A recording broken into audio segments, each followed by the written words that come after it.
All right, guys. So up until recently, JavaScript didn't have a way to create private entities in classes. And what I mean is by private is that they actually can't be accessed from outside. There was an underscore, or there is an underscore convention to let the developer know that you shouldn't access them from outside, but there was no way to actually prevent it. There are some things you can do with symbols and weak maps, but now in ES22, 2022, there's a feature called class fields or private fields, and we can actually use, instead of an underscore, we can use a number sign, and it works a little bit different. What we can do is actually not put them in the constructor, but we can add them right in the class. So I can say number sign balance and set that to 0, and then I'm going to say number sign transactions, and I'm going to set that to an empty array, just like we had before. And now if I come down here, let's get rid of all this stuff right here for now. And I'm just going to do a console log of wallet, and I'm going to try to directly access the balance property. So number sign balance. And even in VS Code, it says property is not accessible outside class because it's a private identifier. So how cool is that? And down here, it says private field balance must be declared in enclosing class. So I can only use it in here.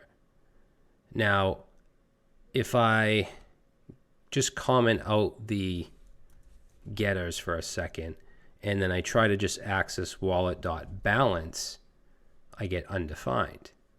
Okay, because that's nothing. It's not defined.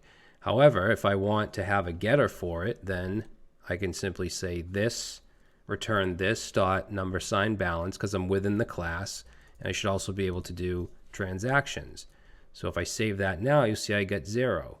Let's go ahead and actually, before we make a deposit and withdrawal, we just have to switch this up as well. Because now we want to, instead of using the underscore, we want to use the number sign. And I want process deposit to be hidden. So that's hidden, or I should say private. And for withdraw, that's going to be public. And here we're accessing balance, so that's private. Right here, that's going to be private, and that as well. And then process deposit, I'm just going to put a number sign. And then when we want to access transactions from within the class, we just use the number sign. So we'll make that private, and this. And I think that's it. So the only things that are public are the two getters and the two methods, deposit and withdraw. So that's the API for this entire object. So let's go ahead and let's say wallet dot deposit. We'll deposit 500, and then let's do a withdrawal of 100.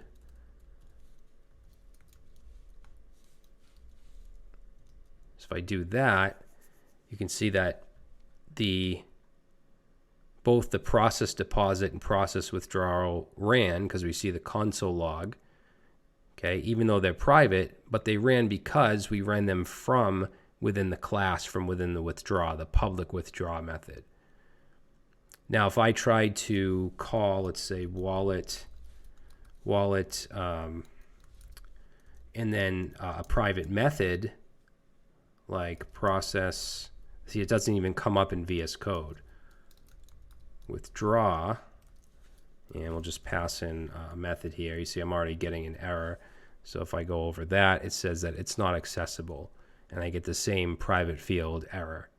So this is really cool. This is a big addition to JavaScript, to writing classes with JavaScript and being able to have these private properties. Again, it's very new, so you're probably not going to see it a lot just yet, but I think it is, it is definitely the future of being able to have private methods, or I should say private fields. So these are called class fields. All right, so let's move on to the next video.